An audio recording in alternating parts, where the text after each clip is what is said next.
Kashmir news के साथ मैं हूं मुनज़्ज़ा शाह। चेलडोरा में गश्त के दौरान दहशतगर्दों ने पेट्रोल पार्टी पर हमला कर दिया और जेकेपी और सीआरपीएफ की मुश्तरका पेट्रोल पार्टी के दरमियान फायरिंग का तबादला हुआ। इस एनकाउंटर में सीआरपीएफ का एक इंस्पेक्टर गोली लगने से शहीद हो गया। इलाके में ऑपरेशन जारी है और लगातार गोलियों का तबादला जारी है।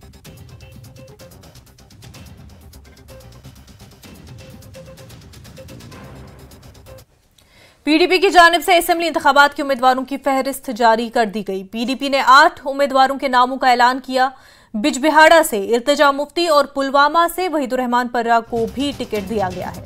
इल्तिजा मुफ्ती ने कहा कि पार्टी लीडरशिप की हिदायत पर किसी भी चैलेंज का सामना करने के लिए तैयार है। इल्तिजा मुफ्ती ने थजीवारा में भगवान शिव के मंदिर का भी दौरा किया।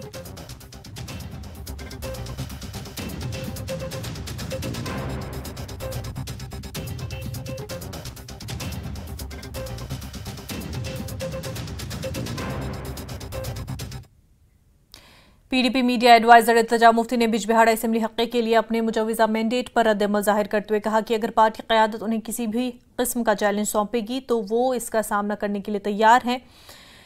थाजीवाड़ा इल्तिजा में भगवान शिव के कदीम गुफा का दौरा करते हुए उन्होंने कहा कि मुत्तहिद होना वक्त की ज़रूरत है, लेकिन हम ख्याल सियासी जमातों के साथ किसी भी इत्तेहाद के बारे में हतमी फैसला जुज़वी क़यादत की अदालत में है।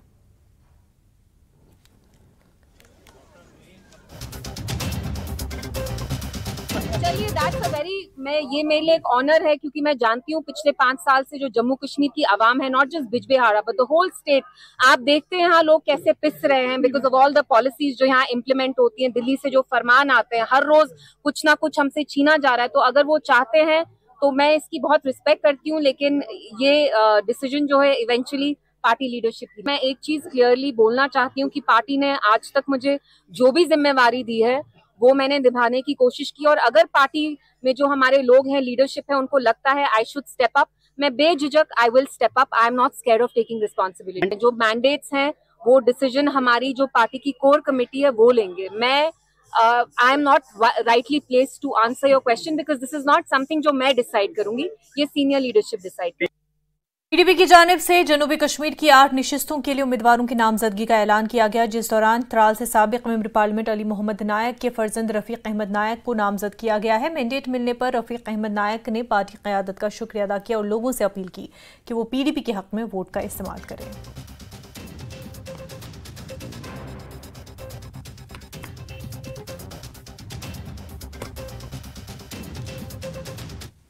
जम्मू कश्मीर नेशनल कॉन्फ्रेंस ने अपना इंतखाबी मंशूर जारी कर दिया है। एक प्रेस कॉन्फ्रेंस में पार्टी के नायब सदर उमर अब्दुल्ला ने मंशूर की खास बातें मीडिया से साझा की।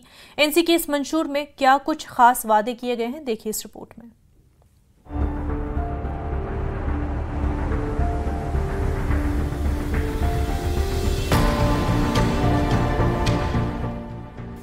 जम्मू कश्मीर में इंतखाबी सरगर्मियां उरूज पर हैं। जम्मू कश्मीर में इंतखाबी तारीखों के ऐलान के बाद अब सभी जमातें हरकत में आ गई हैं। जम्मू कश्मीर की तमाम सियासी जमातें आवाम को लुभाने के लिए बड़े बड़े ऐलानात कर रही हैं। इस बीच जम्मू कश्मीर नेशनल कॉन्फ्रेंस ने भी अपना इंतखाबी मंशूर जारी कर दिया है। एक प्रेस कॉन्फ्रेंस में पार्टी के नायब सदर उमर अब्दुल्ला ने मंशूर की खास बातें मीडिया से साझा की। उमर अब्दुल्ला ने बताया कि एनसी के मंशूर को 3 हिस्सों में तकसीम किया गया है। खास बात यह है कि एनसी के मंशूर में पाकिस्तान से बातचीत को भी शामिल किया गया है। आप देख सकते हो इसमें हमने ऑटोनॉमी रेजोल्यूशन की बात की है, हमने रेस्टोरेशन ऑफ 370 एंड 35A की बात की है, हमने बात की है कि जो in the interim period we will endeavour to redraw the Jammu and Kashmir reorganisation act 2019, उसकी बात की है। और जिस तरह उमर साहब ने कल बोला कि हम अपने पहले लिस्ट ऑफ बिजनेस में जो हमारे साथ एक रेजोल्यूशन पास करेंगे about the status and statehood के बारे में, इसमें हमने प्रोटेक्शन ऑफ लैंड की बात भी की है, इसमें हमने बात की है जो पॉलिसी लैंडलेस के लिए है उसके बारे में भी हमने बात की है, जो लॉज यहाँ आए हैं जिसकी वजह से हमारी ज़मीनें जा रही हैं उसके बारे में हम बात कर रहे हैं। हमने ये कहा कि that we will encourage dialogue between India and Pakistan, और एक बहुत इंपॉर्टेंट है कि we will make efforts to secure the release of political prisoners languishing in jails। ये हमारा फर्स्ट गारंटी होगा। नेशनल कॉन्फ्रेंस के मंशूर पर बात करते हुए उमर अब्दुल्ला ने बताया कि इस मंशूर में जम्मू कश्मीर की तरक्की और आवाम की बहबूदी के लिए खास ध्यान दिया गया है। उमर अब्दुल्ला ने बताया कि इस मंशूर में सियासी कैदियों को रिहा करने पर भी जोर दिया गया है। तमाम सियासी रहनुमाओं के लिए आम माफी की भी बात कही गई है, जबकि 200 यूनिट मुफ्त बिजली फराहम करने समेत कई अहम वादे किए गए हैं। बिजली और पानी की जो तकलीफें लोगों को हैं, इसके बारे में भी एक कॉम्प्रिहेंसिव गारंटी लेके हम लोगों के सामने जा रहे हैं कि किस तरह लोगों की जो परेशानियां हैं बिजली और पानी को लेके, इसको हम किस तरह एड्रेस करेंगे। इसमें एक खास वादा जो हम लोगों के साथ कर रहे हैं वो 200 यूनिट मुफ्त बिजली का। और जैसे मैंने आपसे इससे पहले कहा, कुछ लोग तो इससे ज्यादा वादा करेंगे, वो उन तक है, लेकिन जो लोग कल हुकूमत में होंगे नहीं, वो कुछ भी कह सकते हैं। हम 12 सिलेंडर जो हैं लोगों को फराहम करने का काम जो है इलेक्शन के बाद जो इकोनॉमिकली वीकर सेक्शंस हैं उनको हम ये सिलेंडर जो हैं फराहम करेंगे। इसी तरह राशन का स्केल उनका कम किया गया है, राशन उनको मिलता नहीं। जहां राशन के डिपो से उनको चीनी दी जाती थी, आज वो चीनी नहीं दी जाती। राशन के डिपो से उनको केरोसिन मिलता था, केरोसिन नहीं दिया जाता। पब्लिक डिस्ट्रीब्यूशन सिस्टम को और ज्यादा मजबूत करने के लिए, पब्लिक डिस्ट्रीब्यूशन सिस्टम के जरिए लोगों को राहत पहुंचाने के लिए, ये भी एक कॉम्प्रिहेंसिव गारंटी के तौर पे हमने लोगों के साथ जो है कुछ वादे किए हैं। तो एक खास गारंटी अलग से हम वॉर अगेंस्ट ड्रग एडिक्शन पे जो है नेशनल कॉन्फ्रेंस की तरफ से हम लोगों के साथ ये कर रहे हैं। एग्रीकल्चर और हॉर्टिकल्चर हिस्टोरिकली ये हमारे की इंडस्ट्रीज रहे हैं टूरिज्म के साथ। इनको और बढ़ावा देने के लिए, इनको बचाने के लिए, इनको और मजबूत करने के लिए एक कॉम्प्रिहेंसिव प्रोग्राम, फ्रूट, सैफरन, इन सब चीज़ों को लेके यहाँ पे जो है नेशनल कॉन्फ्रेंस के मैनिफेस्टो में इनका जिक्र किया जा रहा है। जम्मू कश्मीर में दफा 370 खत्म होने के बाद ये पहला असेंबली चुनाव है। अब देखना ये अहम होगा कि जम्मू कश्मीर के अवाम नेशनल कॉन्फ्रेंस के इंतखाबी वादों पर कितना भरोसा करते हैं। Bureau report, news 18 Jammu Kashmir. उधर मरकजी वजीर और जेके बीजेपी के इलेक्शन इंचार्ज जी किशन रेड्डी ने एनसी पर निशाना साधा। उन्होंने एनसी के मंशूर पर अपना रद्द-ए-अमल जाहिर करते हुए कहा कि इसमें कुछ भी नया नहीं है। 370 अब तारीख की बात है। एक विषय आपको बताना चाहता हूं, ना उमर अब्दुल्ला, ना नेशनल कॉन्फ्रेंस, ना कांग्रेस पार्टी सत्ता में आने का सवाल ही नहीं। तो 370 आर्टिकल वापस लेने का किधर होता है? इसलिए नेशनल कॉन्फ्रेंस हो, उमर अब्दुल्ला हो, ना मुख्यमंत्री बनेगा ना सत्ता में आएगा। इसलिए 370 आर्टिकल वापस लेने का मुद्दा ही नहीं उठता है। ये बार बार ये बात बता रहे, पाकिस्तान दूसरा तरफ हमारे सेना को, आतंकवादियों को भारत के अंदर घुसपैठ कराकर हमारा सेना को मारते रहते हैं। ये चर्चा करने के लिए तुला हुआ है। ये बिल्कुल जब तक आतंकवाद को खत्म नहीं करते हैं, आतंकवाद को समर्थन करने का पाकिस्तान छोड़ते नहीं, भारत चर्चा करने का सवाल नहीं। ऐसा बहुत बार बता चुके हैं, पार्लियामेंट में बता चुके हैं, बाहर बता चुके हैं। उनका बीजेपी के तर्जुमान अजय भारती ने एनसी के मंशूर पर रद्द-ए-अमल जाहिर किया। उन्होंने कहा कि नेशनल कॉन्फ्रेंस के इस मंशूर में कुछ खास नहीं है।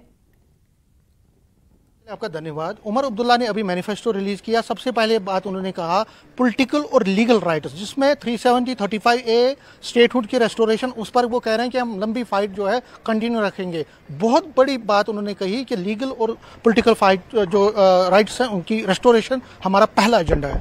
लीगल में भी रहा क्या, सुप्रीम कोर्ट ने जिस प्रकार से कॉन्स्टिट्यूशनल बेंच ने उसका वर्डिक्ट दिया, उसके बाद लीगल उसमें क्या रहता है, मुझे ये समझ नहीं आते है। उमर अब्दुल्ला साहब अगर लोगों को बता दें उसमें लीगल बाकी क्या रह जाता तो अच्छा रहता है। बाकी ठीक है, नेशनल कॉन्फ्रेंस की आदत शुरू से रही है इमोशनल इश्यूज पर लोगों को भड़काना, भटकाना, तो फिर कर रहे हैं क्योंकि पार्टी को इकट्ठा भी रखना है, आगे चुनाव में जा रहे हैं। तो मुझे लगता नहीं कि लोग इस बात के साथ उनकी सहमत है। चुनाव है, चुनाव में लोग बताएंगे उनके इस जवाब को। जैसे उन्होंने पार्लियामेंट में लोगों ने उनको इस बात पर जवाब दिया था, शायद इस असेंबली में भी देंगे। लोगों का मत है, पता चलेगा। दूसरी बात उन्होंने कहा कि पॉलिटिकल प्रिजनर्स जो हैं उनकी रिहाई और पाकिस्तान के साथ बातचीत, वो भी कहा है। देखिए अभी वो कैसे बार बार बदलते हैं स्टेटमेंट, मुझे मतलब तो उसी पर हैरानी। कभी कहते हैं कि पाकिस्तान को भी जिम्मेवारी चाहिए लेना, बाकी ये सारी चीजें। भारत ने कभी पाकिस्तान हो या कोई भी देश हो उसके साथ बातचीत से कभी हेजिटेशन किया नहीं है। हाँ, टेररिज्म और टॉक साथ नहीं चल सकते। बंदूक आप कनपटी पर रखेंगे और कहेंगे कि बात करो, ये अब संभव नहीं है। भारत की जनता, भारत की सरकार, भारत के लोग इस बात से तंग आ चुके हैं, इसलिए उसको मना कर चुके हैं। उमर साहब ने अपने कुछ वोटरों को खुश करने के लिए ये बात कहनी है तो कह सकते हैं, हम उस पर कुछ नहीं कहेंगे। उनके 200 मेगावाट जो बिजली है फ्री देंगे यूनिट्स तक, 200। इसी के साथ साथ लेडीज के लिए 5000 और जॉब गारंटी। उन्होंने कहा कि जॉब जो है हर एक को मिलेगी। यानी इंडी एलएनएस का जो उन्होंने अभी तक वो खटाखट वाले स्टेटमेंट दिए थे, ये उसी का रिपीटिशन है। मगर उनका वीडियो एक मैं देख रहा था 2013-14 का, जब उन्होंने जम्मू कश्मीर के नौजवानों को कहा था मेरे पास कोई जॉब नहीं है, प्रदेश से बाहर जाकर प्राइवेट में ढूंढो, मेरे पास कोई जॉब नहीं है। अब उस वाले उमर अब्दुल्ला साहब की बात माने कि या अब के माने, तो ये लोगों को तय करना चाहिए। बीजेपी वादी कश्मीर की 47 में से 25 सीटों पर उम्मीदवार खड़ा कर सकती है। बाकी 22 सीटें अपने इत्तेहादियों और आज़ाद उम्मीदवारों के लिए छोड़ सकती है। पार्टी आज़ाद उम्मीदवारों की हिमायत करने का इरादा रखती है जो बगैर किसी सियासी पस मंजर के ताज़ा चेहरे होंगे। और पार्टी कुछ कश्मीरी पंडित रहनुमाओं को हबकदल, बारामुल्ला और वादी कश्मीर की कुछ दूसरी सीटों से मैदान में उतारने का मंसूबा बना रही है। तो न्यूज़ 18 नुमाइंदे ने बीजेपी लीडर जुगल किशोर से बात की, आइए सुनते हैं।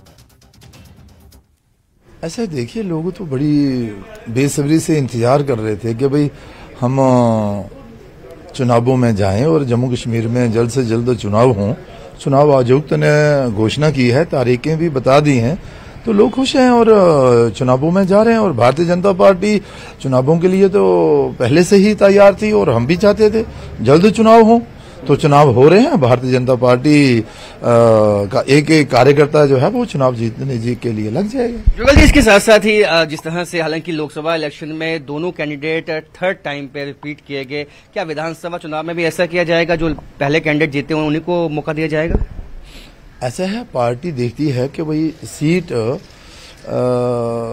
कौन जीत कर ला सकता है, विनेबिलिटी किसी की है। और पार्टी ने कई ऐसे साधन रखे होते हैं फीडबैक लेने के, तो उसके आधार पर ही जो है वो पार्टी आगे जो है वो सीट जो है वो देती है, वितरित करती है। सबसे पहली बात तो ये रहती है कि हम चुनाव कैसे जीते, तो चुनाव जीतने वाले कैंडिडेट को ही टिकट जो है वो दी जाती है। तो सीट वितरण में आपसे भी चर्चा की गई? कुछ चर्चा हो रही है, पार्टी ने सर्वे करवाए हैं और वगैरह वगैरह फीडबैक है। पार्टी को लगता है, पता होता है कौन कार्यकर्ता है जो जीत सकता है और लोगों के बीच में है, उसी के आधार पर पार्टी आगे बढ़ती है। कब तक लिस्ट आने की उम्मीद है? पहली लिस्ट देखिए, ये आप भी जानते हैं कि भाई 20-21 से तो फॉर्म भरने शुरू होंगे, तो उससे पहले ही तो लिस्ट आएगी, तभी तो भी जारी रहेगा। लेकिन उससे पहले एक छोटा सा ब्रेक।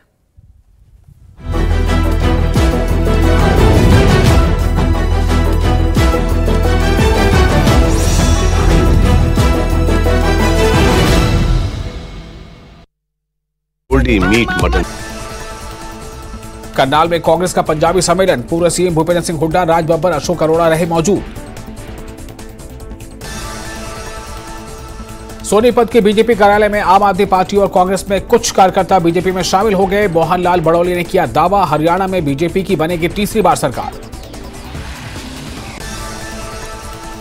कांग्रेस की हरियाणा मांगे हिसाब पद यात्रा के तहत रादौर में कार्यक्रम का हुआ आयोजन। सांसद दीपेंद्र हुड्डा पद यात्रा में रहे मौजूद, बीजेपी पर जमकर साधा निशाना।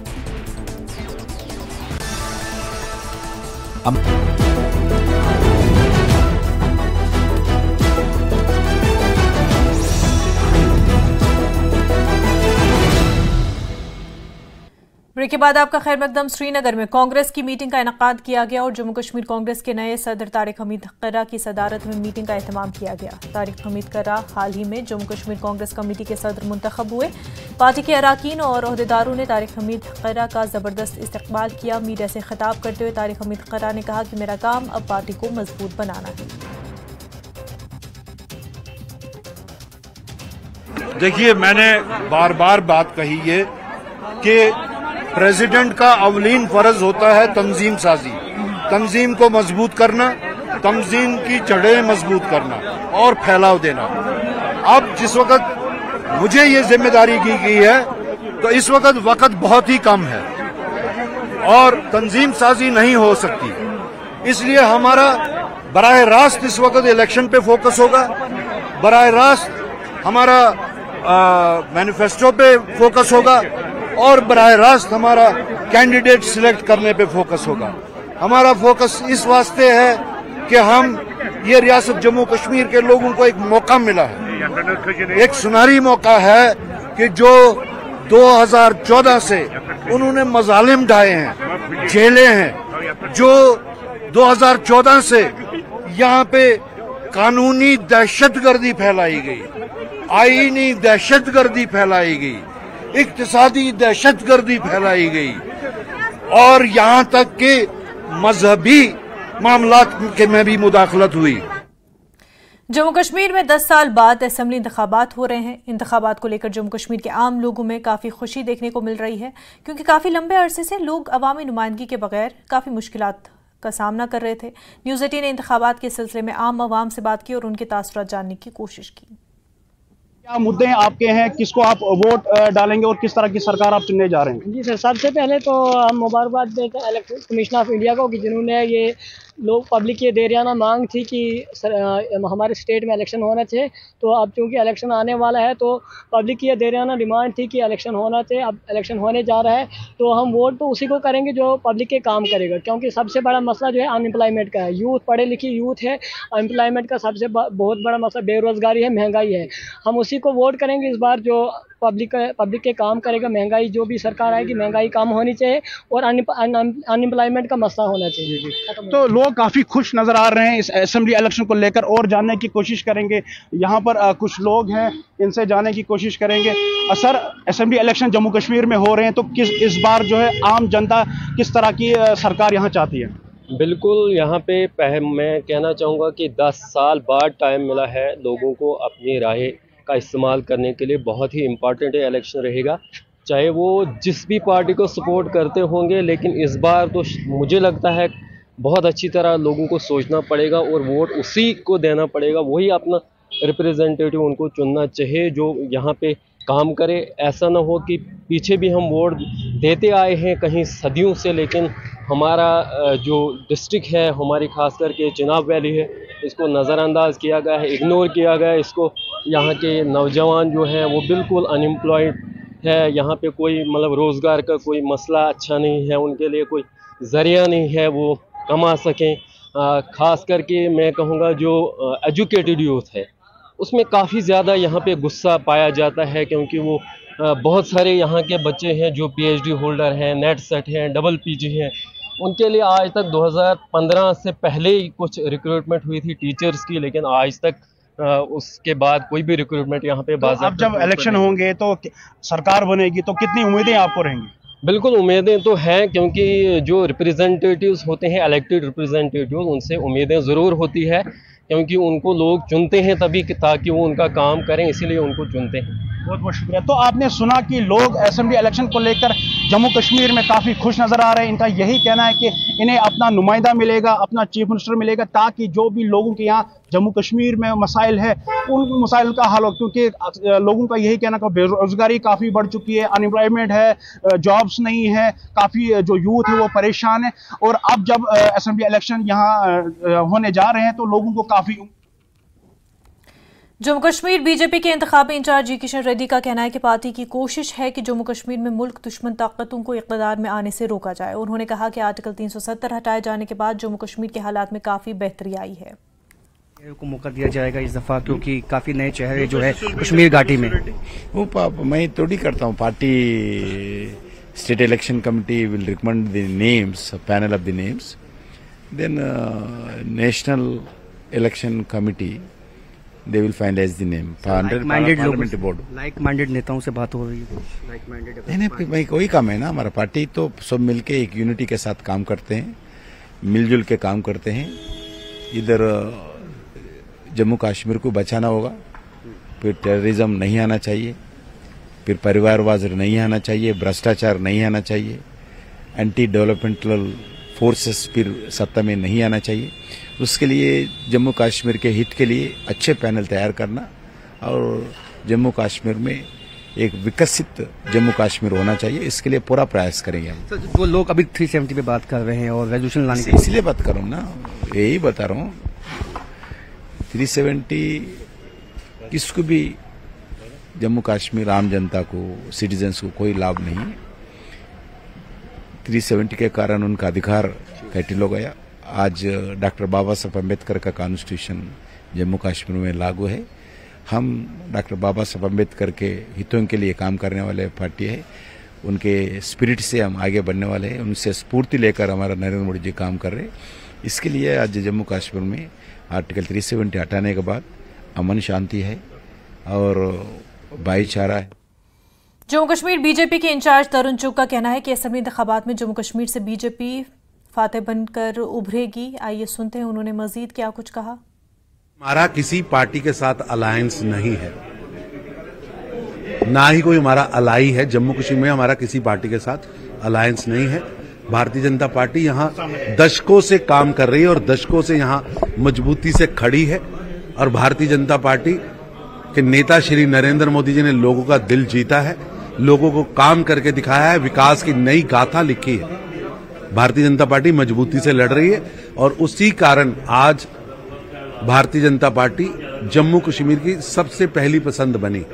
जम्मू कश्मीर के अंदर प्रधानमंत्री नरेंद्र मोदी जी के प्रति लोगों का एक अलग तरह का लगाव है, जिस कारण आज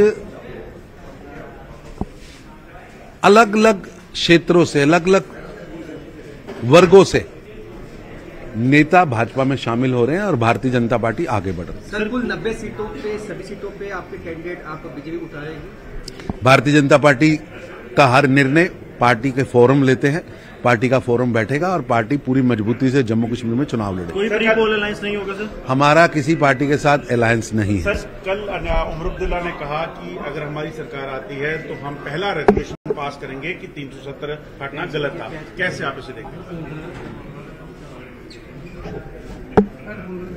उमर अब्दुल्ला दिन के उजाले में मुंगेरी लाल के हसीन सपने देख रहे हैं। ये सपने केवल सपने ही रहने वाले हैं, हकीकत से कोसों दूर हैं। जम्मू कश्मीर में 370 और 35 से इतिहास बन चुकी है, वो इतिहास ही रहेगी, वो दोबारा नहीं हो सकती। वो एक एक्सपायर्ड इंजेक्शन है। निश्चित रूप से जम्मू कश्मीर की जनता भ्रष्टाचारी कुनबों से, जो भ्रष्टाचारी कुनबे भ्रष्टाचार को इंडस्ट्री बनाकर वंशवाद की वेला से लूटते आए हैं, जम्मू कश्मीर की जनता इन लुटेरों से सावधान रहेगी और इन लुटेरों को सत्ता से दूर रखेगी। लूट का इतिहास है इनका। जो लूट के इतिहास वाले लोग हैं, उनकी लूट का हिसाब मांग रही है आज जम्मू कश्मीर की जनता। 1946, 65, 71 के मुहाजिरीन और दीगर मगरबी पाकिस्तान पनाह गजीनों ने बीजेपी के दफ्तर का दौरा किया। उन्होंने बीजेपी को अपनी मुकम्मल हिमायत का ऐलान किया है। ढोल की धुनों पर रक्स करते हुए मगरबी पाकिस्तानी मुहाजिरीन ने कहा कि ये सिर्फ पीएम मोदी की वजह से मुमकिन हो पाया है। उन्हें अपनी जायदाद के मालिकाना हुकूक मिले हैं, इसलिए वो असेंबली इंतखाबात में बीजेपी को सपोर्ट करेंगे। 65-71 के जो वेस्ट पाकिस्तानी रिफ्यूजीज हैं, ये सब यहाँ बीजेपी ऑफिस पहुंचे हैं शुक्रिया अदा करने को कि इनको इनके प्रॉपर्टी राइट्स जो है वो दिए गए हैं। पहले इनसे ही बात करेंगे। आप यहाँ पहुंचे हैं, यहाँ पे शुक्रिया अदा करने, कितना बदलाव आपके जीवन में? देखिए, ये बहुत बड़ा बदलाव है, क्योंकि भारतीय जनता पार्टी किसान मोर्चा का अध्यक्ष होने के नाते मैंने माननीय हमारे जो होम मिनिस्टर थे, हमारे जो डिफेंस मिनिस्टर, सबके सामने ये डिमांड रखी थी, खास करके डॉक्टर जितेंद्र जी के आगे, कि क्योंकि 71 के रिफ्यूजी, 65 के रिफ्यूजी और वेस्ट पाकिस्तानी रिफ्यूजी, और आज एक बात और ऐड करना चाहते हैं, जो लोकल लाटी हैं वो शायद टेक्निकली किसी वजह से उनका नहीं निकल पाया है वो SRO। हम चाहते हैं कि जो लोकल लाटी हैं उनको भी जो कस्टोडियन की लैंड लाट हुई है वो ज्यादातर हमारे शेड्यूल कास्ट और अदर कास्ट के भाई हैं ओबीसी के, उनको भी मालकाना हक दिया जाना चाहिए। जैसे माननीय प्रधानमंत्री जी ने यहाँ 71 के रिफ्यूजियों को हमें हक दिया है, यहाँ 65 के रिफ्यूजियों को हक दिया है, बेस्ट पाकिस्तानी रिफ्यूजियों को हक दिया है, उन लोगों को भी हक जो है वो मिलने चाहिए और हमारी पूरी पुरजोर डिमांड है कि उनको भी राइट मिलना चाहिए। आज हम माननीय डॉक्टर जितेंद्र जी जो हमारे यहाँ के संसद हैं, नामों की घोषणा हो गई है, तो वेस्ट पाकिस्तानी रिफ्यूजी क्या सोच रहा है इस वक्त, जिस तरह से आपने अपनी एक मांग रखी है, और क्या आपकी मांगे रहेंगी? देखिए, हम लोग पिछले 70 साल से ये जो पीड़ा है ये सहन कर रहे थे, तो आज बड़ा खुशी का माहौल है। 71, 65 के जितने रिफ्यूजी हैं वो पहले भी और अब भी भारतीय जनता पार्टी के जो भी प्रत्याशी हमारे इलाके में आएंगे उन सब का साथ देंगे, क्योंकि ये बहुत बड़ा मुद्दा था। ये बहुत सारे प्लेटफॉर्म पे हमने पहले भी उठाया लेकिन कोई सुनवाई नहीं थी। पहली बार माननीय प्रधानमंत्री जी ने हमें ये राइट दिया है और हम सब जितने भी रिफ्यूजी हैं, चाहे वो 65 के हैं, 71 के हैं, बेस्ट पाकिस्तानी रिफ्यूजी हैं, हम सब भारतीय जनता पार्टी और माननीय प्रधानमंत्री मोदी जी के साथ हैं। और ठीक है नवाज जी, जहां से अब ये जो वेस्ट पाकिस्तानी रिफ्यूजीज हैं काफी खुश हैं, और इसके साथ साथ वाल्मीकि समाज है, गोरखा समाज है, जिनको पहली दफा उनके हक मिले, इससे कितना फायदा आपको पहुंचने वाला है? देखिए, बात फायदे या नुकसान की नहीं है, बात यह है कि 47, 65 और 71 के वो नागरिक जो अपनी जड़ जमीनें जो है वहां जबरन जिनको छोड़ के आना पड़ा, उन्होंने 71-75 पर दर दर की ठोकरें खाई हैं और एक बदनुमा दाग हमारे ऊपर रिफ्यूजी का लगा के दे दिया, जब हम तिरंगे की आन बान जान शान के लिए हमेशा लड़ने के लिए तत्पर रहते थे। लेकिन ये यकीनन ये बदनुमा दाग जो है आदरणीय प्रधानमंत्री जी के कर कमलों से धुला है। इसके लिए मुझे लगता है कि हम लोग पूरी उम्र, हमारी आने वाली पीढ़ियां जो है आदरणीय प्रधानमंत्री जी के प्रति कृतज्ञ रहेंगी। और यकीनी तौर पर जब अपना हिसाब देने की बात आती है तो हमें भी लगता है जब हमारी पहचान को बरकरार रखा है तो हमारा कर्तव्य क्या बनता है? हमारा कर्तव्य बनता है कि जिसने हमारी तरफ एक कदम बढ़ाया है हम उसकी तरफ 10 कदम बढ़ाएंगे और उसकी छाती को 56 इंच का और चौड़ा मजबूती करेंगे। लेकिन मैं ये यकीनन कह सकता हूं कि 47, 65 और 71 के हम बशिंदे, हम नागरिक, हम रिफ्यूजी ना थे, ना रिफ्यूजी हैं और ना कभी दोबारा रिफ्यूजी होंगे। तो देख सकते हैं कि यहाँ पे सब लोग ये वेस्ट पाकिस्तानी रिफ्यूजीज 47 के, 71 के, 65 के यहाँ पहुंचे हैं, एक शुक्रिया अदा किया है और बीजेपी का मानना है कि ये उनका वादा था जिसको उन्होंने पूरा किया है और अब इनकी ड्यूटी है कि अब ये पीएम मोदी के भी जो हाथ है और वो मजबूत करें। कैमरामैन चांद के साथ राजेंद्र बैर, न्यूज़ 18 जम्मू। नेशनल कॉन्फ्रेंस के मुमकिन उम्मीदवार और रफियाबाद हल्के से जावेद अहमद डार ने कहा कि नेशनल कॉन्फ्रेंस आइंदा असेंबली इंतखाबात में सर फहरिस्त जमात होगी और उन्होंने कहा कि तवील वक्फे के बाद इंतखाबात का इनकाद खुशाइंद कदम है और जम्मू कश्मीर के अवाम इस फैसले पर खुश है। आज हमारे साथ नेशनल कॉन्फ्रेंस के सीनियर लीडर और साबिका मिनिस्टर हैं जो रफियाबाद के हैं, तो उनसे हम बात करना चाहेंगे। जो सेंट्रल गवर्नमेंट ने इलेक्शन कमीशन ऑफ इंडिया ने ऐलान किया कि यहाँ पे असेंबली इंतखाबात कराए जाएंगे, उनसे हम बात करेंगे कितना खुश आइंद कदम है। जज साहब, ये बताइए कि जो इलेक्शन कमीशन ऑफ इंडिया ने ऐलान कर दिया कि यहाँ पे इलेक्शन होंगे, 10 साल के बाद इलेक्शन होंगे, तो क्या समझते हैं आप कितना खुश आइंद कदम है ये? मैंने जैसे कल भी कहा था मैंने कि ये खुश आइंद कदम है। इससे ये होगा कि लोगों को मौका मिलेगा अपनी चुनिंदा सरकार बनाने का, और जब पॉपुलर सरकार होते हैं तो लोगों के मसले और मसाइल जो हल हो जाते हैं। तो इसमें खुशी है, इंशाअल्लाह रहमान लोग भी खुश हैं और हर तबके से वाबस्ता जो लोग हैं वो खुश है कि उनको मौका मिलेगा अपनी चुनी हुई सरकार बनाने का। और नेशनल कॉन्फ्रेंस एक प्रीमियर पॉलिटिकल पार्टी है। आपको याद होगा हाल ही 2 महीने पहले हमने पार्लियामेंट इलेक्शन लड़ा, उस वक्त भी हमने काफ़ी तैयारी की, और जो हमारी यूनिट्स इस वक्त है पूरे नॉर्थ में वो मुतहरिक है।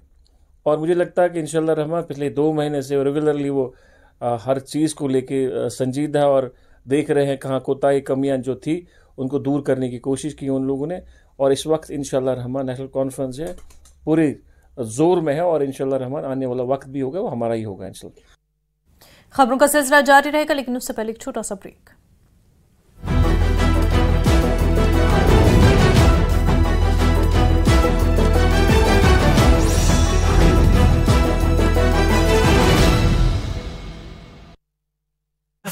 हरियाणा मांगे हिसाब पदयात्रा में सांसद दीपेंद्र हुड्डा रहे मौजूद, भारी संख्या में कांग्रेस कार्यकर्ता रहे मौजूद। आम आदमी पार्टी के प्रदेश अध्यक्ष सुशील गुप्ता ने बीजेपी पर साधा निशाना, कहा हरियाणा में व्यापारियों से रंगदारी मांग रही है बीजेपी।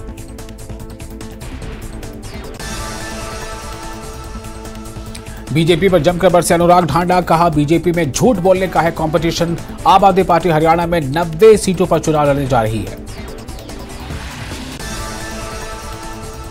पूर्व मंत्री कप्तान अजय यादव ने कार्यकर्ताओं के साथ की बैठक, कहा 9 तारीख को चिरंजीव राव करेंगे नामांकन।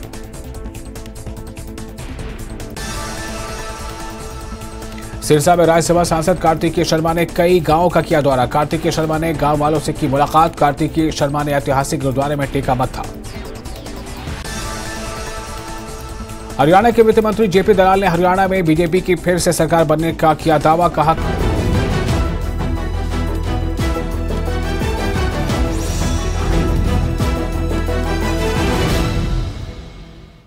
खान साहब के हल्के खाग में पीडीएफ वर्कर्स कन्वेंशन से खिताब करते हुए Jammu Kashmir peoples democratic front के चेयरमैन हकीम यासी ने कहा कि खाग का इलाका तालीमी, माशी और समाजी तौर पर एक पसमानदा इलाका है, जहां के लोगों को पीने के पानी, बिजली और सड़क के राब्ते की मुनासिब सहूलियत मैसर नहीं है।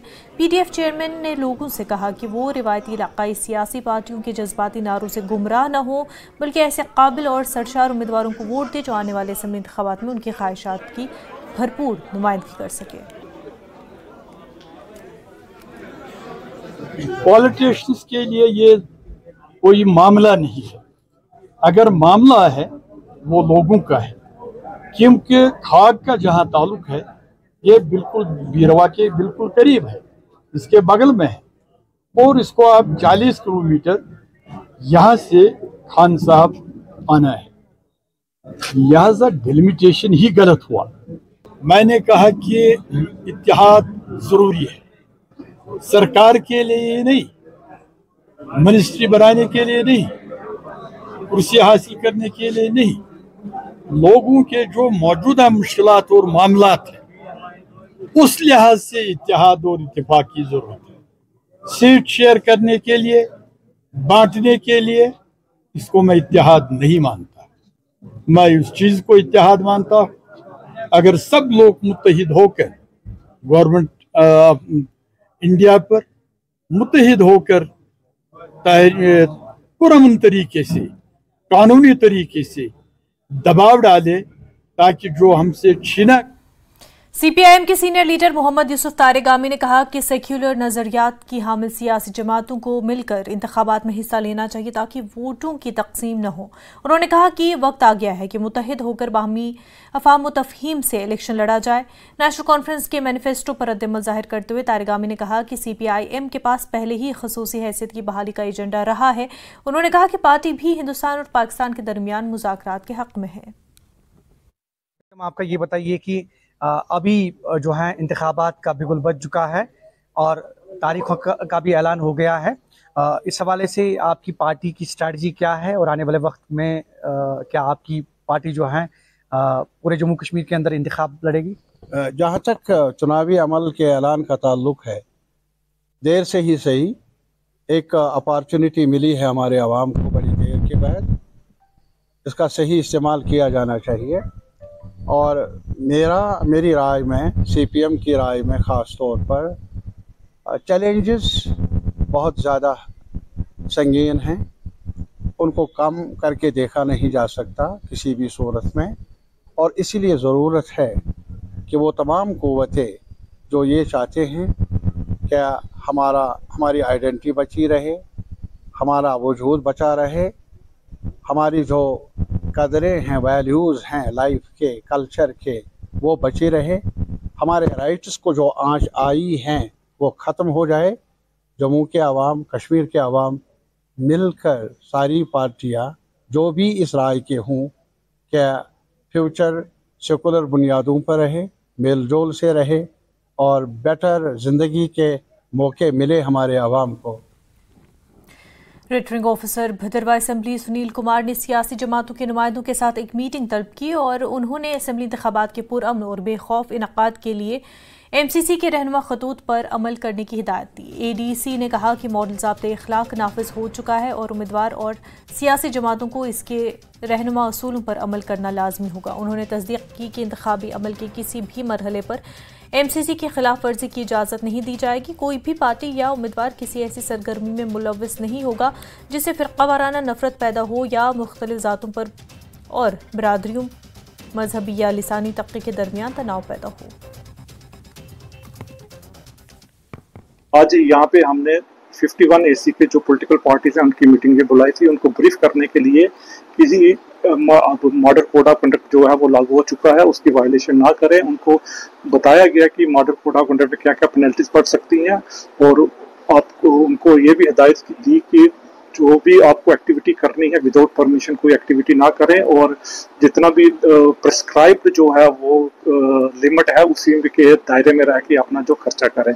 तो उसके साथ हमने इनके साथ कुछ नंबर भी शेयर किए हैं कि जैसे कि हमारे जो पहले जो पोलिंग स्टेशन है 194 पोलिंग स्टेशन थे 51 AC के, और इस बार जो हमारा जो पोलिंग स्टेशन रैशनलाइजेशन हुई है उसमें अब 2 पोलिंग स्टेशन जो बड़े हैं, तो इसमें अब हमारे पास 196 पोलिंग स्टेशन है। जो 2 पोलिंग स्टेशन हमारे जो बड़े हैं, एक तहसील बाला में दराना है, पोलिंग स्टेशन नंबर 30 ऐड हुआ है वहाँ पे, और एक पोलिंग कठियारा में गंदोह वाली साइड में है, वहाँ 196 पोलिंग स्टेशन जो है वो हमारे, और इसके साथ ही हमारे जो टोटल पोलिंग स्टेशन है वो 196 हो गए हैं।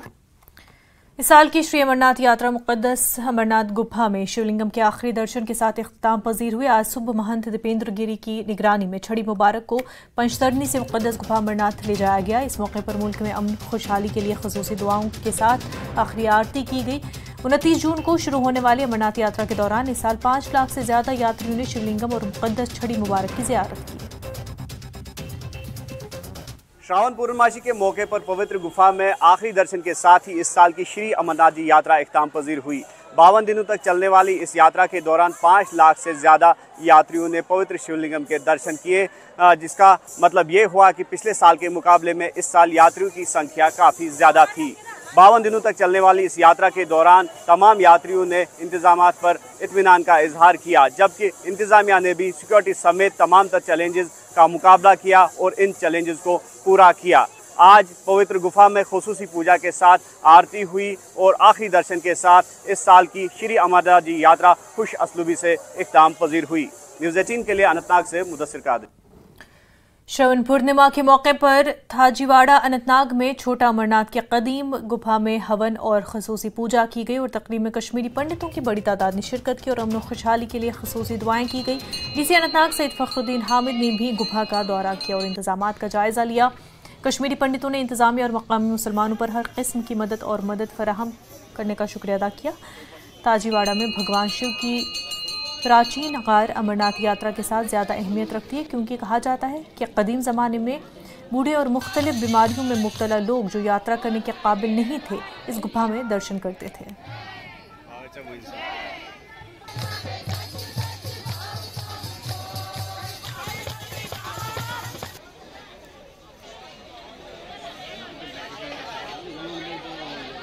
इसकी यही महत्वता है कि जिस प्रकार से होली केव में कोई नहीं जा पाता है, जो कोई बुजुर्ग होते थे, बच्चे होते थे या डिसेबल पर्सन, उसका भी यहाँ पे अगर वो दर्शन कर लेते तो इसका भी महत्व यही होता था जो उन्होंने अगर वो होली केव में दर्शन कर लेते थे। और माता पार्वती ने यहाँ पे 12 साल तपस्या की है, तभी भोलेनाथ जी उनसे प्रसन्न होकर उनको इस दुनिया का रहस्य बताना चाहते हैं और यहीं से उन्होंने वो यात्रा शुरू की होली केव तक। वो चलते चलते वो गणेशपोरा पहुंच गए, फिर बैलगाम, जिसको पहलगाम आज बोलते हैं, वहाँ पे बैल छोड़ा। शेषनाग में आपने उन्होंने शेषनाग जी को छोड़ा है और पंचतरनी में अपनी गंगा माता को छोड़ा है।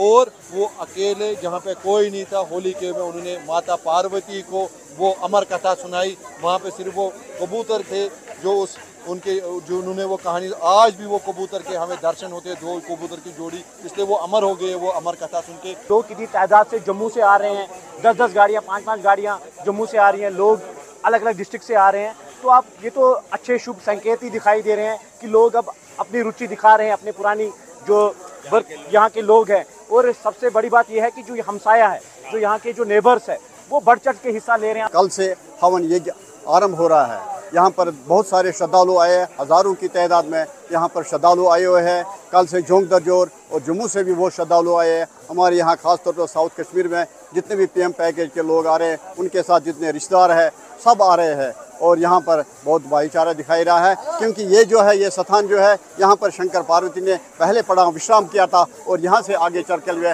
अमरनाथ गुफा में उनने पूर्ण रूप से अपना स्थान ग्रहण किया था। हमारा कंपोजिट कल्चर जो है उसके लिए काम करना है, मिलजुल के फिर रहना है मैं इसके लिए काम कर रहा हूँ और भी लोग काम कर रहे हैं। हम सबको आपको कि जब तक यहाँ का पड़ोसी मेरा साथ नहीं देगा मैं कुछ नहीं कर सकता। तो बिल्कुल जिस तरह से इन त्योहारों की अगर हम बात करेंगे, ये न सिर्फ मजहबी तौर से काफ़ी अहमियत के हामिल होते हैं बल्कि हिंदू मुस्लिम सिख इतिहाद के तौर पर भी ये त्यौहार जो है काफ़ी अहम माने जाते हैं। और इस जगह की अगर हम बात करेंगे, जिस तरह से हमने कहा कि यहाँ पर एक प्राचीन यानी कि कदीम एक गुफा है भोले शंकर की, और ये बताया जा रहा है कि यहाँ पर माता पार्वती ने कड़ी तपस्या के बाद आमादा किया था भगवान भोले को कि अमर कथा सुनाए, और उसके बाद यहाँ से ही भगवान भोले माता पार्वती के साथ अमरनाथ की ओर कूच कर गए। खबरों का सिलसिला जारी रहेगा, लेकिन उससे पहले एक छोटा सा ब्रेक।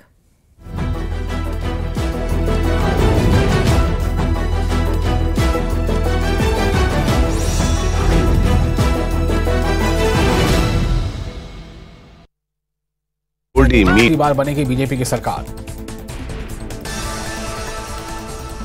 यमुनानगर पुलिस ने 15 अगस्त के दिन हुए ब्लाइंड मर्डर की गुत्थी को सुलझाया। शराब पीते हुए मुर्गा मंगवाने को लेकर हुए विवाद में हुई थी हत्या। आरोपी मेहताब नेपाल बॉर्डर से गिरफ्तार।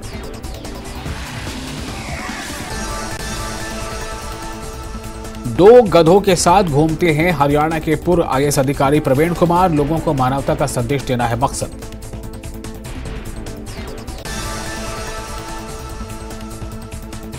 लोक निर्माण मंत्री विक्रमादित्य सिंह ने शिमला राजभवन में राज्यपाल श्री प्रताप शुक्ल से की भेंट। उन्होंने राज्यपाल को प्रदेश में आई आपदा को लेकर और उससे हुए नुकसान की जानकारी।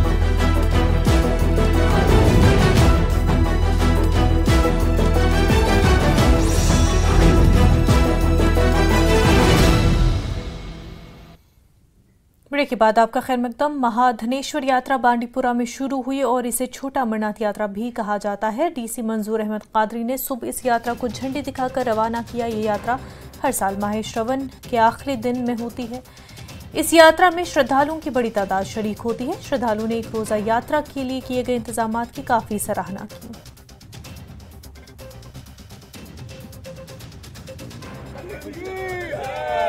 बांडीपुरा से शुरू हो रही है, इसके लिए एडमिनिस्ट्रेशन ने पहले ही सारे इंतजाम को मुकम्मल किया हुआ है। हर एक हवाले से यात्री एकदम खुश है। आपको एक अंदाजा, अगर आप आसपास देखोगे क्या यात्री एकदम तैयार हो रहे हैं निकलने के लिए। बसें भी आ गई है और यात्री सब नहा धो के तैयार हो गए हैं। और जो टाइम हमने दिया था 5 बजे, और बिल्कुल 5 बजे हम बोर्ड करेंगे बस। पिछले साल हम लोग गए थे, काफी अच्छी सीनिक ब्यूटी बहुत अच्छी है, ट्रैक भी वाज वेरी गुड, और जिस तरीके से एडमिनिस्ट्रेशन में सारे अरेंजमेंट्स किए थे, दे वर आल्सो वेरी गुड। हम सबको बहुत ही खुशी हो रही है कि हम इस सावन के महीने में आज के दिन, सोमवार के दिन ही भगवान शंकर जी के दर्शन करने जा रहे हैं। ये जो यात्रा है, एक रोजा यात्रा है, उसमें 85 के करीब जो यात्री है वो इसमें शामिल हुए हैं। जिला इंतजामिया का कहना था कि हमने यात्रियों के लिए तमाम तर इंतजाम किए हैं। न्यूज 18 JKLH के लिए बांडीपुरा से मैं मोहम्मद सईद। सावन और श्रावण पूर्णिमा के आखिरी पीर की वजह से श्री बुद्ध अमरनाथ मंदिर में दिन भर श्रद्धालुओं की बड़ी भीड़ रही। मंदिर में दर्शन और पूजा के बाद लोगों ने मेले में मजेदार और लजीज पकवानों से लुत्फ उठाया। रक्षाबंधन की वजह से भगवान भोलेनाथ के कदीम श्री बुद्ध अमरनाथ मंदिर में दिन भर श्रद्धालुओं का तांता बना रहा। जिले के तहसील हेडक्वार्टर में भगवान भोलेनाथ के शंभू शिवलिंग के साथ साथ भगवान भोलेनाथ और देवी की पूजा करने के बाद दिन भर श्रद्धालुओं की लंबी कतारें लगी। हर हर महादेव। श्री बूढ़ा अमरनाथ मंडी पुंछ से मैं अमित बोल रहा हूँ। मैं बताता चलूँ कि पिछले 15 दिन से यहाँ पे यात्रा चल रही थी और श्रावण मास का जो अंतिम सोमवार और उसके साथ पूर्णिमा भी है, और सुबह से काफ़ी भीड़ रही। यहाँ पे मंदिर में काफ़ी लोगों का आना जाना रहा और यहाँ भंडारों में भी काफ़ी चहल पहल रही। 15 दिन चली यात्रा के बाद आज अंतिम दिन है, तो भगवान भोलेनाथ का इस बूढ़ा अमरनाथ की धरती पर जो सबका शुक्रिया अदा करते हैं हम, जो यहाँ पे यात्रा में आए या जिन्होंने यहाँ बढ़ चढ़ के हिस्सा लिया, जैसे सफाई कर्मचारी, बिजली वाले, पानी विभाग, इन सब का हम धन्यवाद अदा करते हैं जिन्होंने बढ़ चढ़ के यात्रा को सफल बनाने में हमारा सहयोग किया। पूरी यात्रा हमारी जो कि विश्व हिंदू परिषद की जो पहले यात्रा चली वो भी बहुत अच्छे से हमारी सफलता हुई। उसके बाद जो आज रक्षाबंधन का त्यौहार था, परसों छड़ी थी जो 3 दिन पहले 2 दिन पहले, तो बहुत अच्छे से बहुत स्मूथली सिक्योरिटी फोर्सेस हमारी जो भी थी, जिसमें आर्मी होगी, JNK पुलिस है, CRPF है, BSF है हमारी जो मंदिर के साथ में है, सबका बहुत बड़ा तावन था। सिविल एडमिनिस्ट्रेशन का खासकर जो हमारे पहले DC साहब थे यासीन चौधरी साहब, उन्होंने बहुत अच्छा तावन दिया। हमारे विकास कुंडल साहब आए हैं, उन्होंने भी बहुत अच्छा मतलब लास्ट के दिन छड़ी वाले दिन वो आए तो उनका भी अच्छा कॉपरेशन रहा। तो बहुत अच्छे से सारों की तरफ से और खास करके मीडिया वाले और पुंछ वासियों का बहुत बहुत धन्यवाद करना चाहेंगे कि जिनकी वजह से ये। अखनूर के सरहदी इलाकों में इस बार रक्षाबंधन कुछ खास अंदाज में मनाया गया, जहां अमूमन बहनें अपने भाई की कलाई पर राखी बांधकर उसकी लंबी उम्र की दुआ करती हैं, लेकिन इस बार स्कूल के बच्चों ने सरहद पर तैनात फौजियों के साथ रक्षाबंधन का त्यौहार मनाया। बच्चे हाथों में राखी और मिठाई लिए फौजियों से मिलने आए। इस खास मौके पर बच्चों ने बहुत प्यार और एहतराम के साथ फौजियों की कलाइयों पर राखी बांधी। जहाँ एक तरफ जम्मू कश्मीर भारत के लोग घरों में बैठ के रक्षाबंधन का पर्व मना रहे हैं, वहीं दूसरी ओर हमारे वह जवान जो सीमा पे डटे हुए हैं, चौकसी बरती हुई है, उनकी तरफ से उनको रक्षाबंधन के पर्व पे घर की याद ना आए, वह ये ना सोचें कि हमें रक्षाबंधन का पर्व है वो ना मना पाए हैं। उसको लेके जो गांव की बच्चियां हैं उनको राखी बांधने के लिए उनके पास पहुंची हैं। ये वो जवान हैं जो हमेशा सीमा पे डटे रहते हैं, चौकसी बरती जाती है इनकी तरफ से, क्योंकि पाकिस्तान एक कायर मुल्क है, वो हमेशा इसी फिराक में रहता है कि किस तरह भारत में खलल डाला जाए। बट ये वो जवान हैं जो हमेशा अलर्ट मोड पे रहते हैं, ज़मीन से लेके चप्पे चप्पे पे निगरानी रखी जाती है। हमारे साथ कुछ बच्चे बने हैं, उनसे बात करेंगे। क्या नाम है बच्चे और क्या कहेंगे जिस तरह से आज आप भारतीय जवान को राखी बांधने के लिए आए हैं, किस तरह से? सर मेरा नाम मीनाक्षी है। मैं बहुत गर्व महसूस कर रही हूँ कि मैं इनको राखी बांध रही हूँ। मतलब ये हमारे लिए इतना कुछ करते हैं, हमारे देश के लिए भी। तो अगर ये अपने घर से दूर हैं और हमारे लिए इतना कुछ करते हैं तो हम भी इनकी बहनें ही हैं। हम इन्हें घर की कमी जो है वो महसूस नहीं होने देंगे और हम इनकी लंबी उम्र के लिए प्रार्थना करेंगे। बिल्कुल, इनका कहना है कि हम इनकी लंबी उम्र के लिए प्रार्थना करेंगे। और भी कुछ हमारे साथ बच्चे जुड़े हैं जो राखी बांधने के लिए इन जवानों के पास आए हैं। क्या कहेंगे बच्चे, आज आप भारतीय सेना के जो जवान हैं उनको राखी बांधने के लिए यहाँ पहुँचे, क्या कहेंगे? सर हमें बहुत अच्छा लग रहा है कि हम इनको राखी बांध रहे हैं। ये अपने घरों से दूर हमारी रक्षा करने के लिए बॉर्डरों पर हमेशा तैनात रहते हैं और हम इनको ये बिल्कुल महसूस नहीं होने देंगे कि अपने घरों से दूर हैं। हम भी इनकी बहनें हैं और हमें बहुत ही अच्छा महसूस हो रहा है कि हम इनको राखी बांध रहे हैं। और हमेशा हम भगवान के आगे यही प्रार्थना करेंगे कि ये हमें मतलब ऐसे ही हमारी रक्षा करते रहें और हमें भी बार बार मौका मिले इनको राखी बांधने का। बिल्कुल, इन बच्चों का ये कहना है कि हम भगवान से प्रार्थना करेंगे कि ये ऐसे ही इनकी जो आयु है वो लंबी होती रहें और ऐसे ही हमारे देश के साथ साथ हमारी रक्षा करते रहें। आप ठीक तस्वीरों में देख सकते हैं कि ये वो जवान हैं जो हमेशा सीमा पे लगातार तैनात रहते हैं और हर चप्पे चप्पे पे इनकी नज़र रहती है। इनको घरों की याद ना आए, रक्षाबंधन के पर्व पे ये ना सोचें कि हमारे घर वाले घर बैठे हैं और सीमा पे उसी चीज़ को दूर करते हुए जो यहाँ के बच्चियाँ हैं उन्होंने आज भारतीय सेना के जो जवान हैं उनकी कलाई पे राखी बांधी और उनके लिए प्रार्थना की कि इनकी आयु लंबी हो। और जो भारतीय सेना के जवान हैं उनकी तरफ से भी ये कहा गया कि हम आपकी रक्षा करते आए हैं, वैसे ही आगे भी रक्षा करते रहेंगे। न्यूज़ 18 के लिए सुनील सिंह अखनूर। इस बार का रक्षाबंधन हीरानगर की बैनुल-अक़वामी सरहद पर तैनात फौजियों के लिए खास तौर पर यादगार रहा। मकामी समाजी कारकुन आशा देवी खवातीन के साथ बैनुल-अक़वामी सरहद पर पहुंची और अपने खानदान से दूर सरहद पर तैनात BSF के जवानों को राखी बांधी।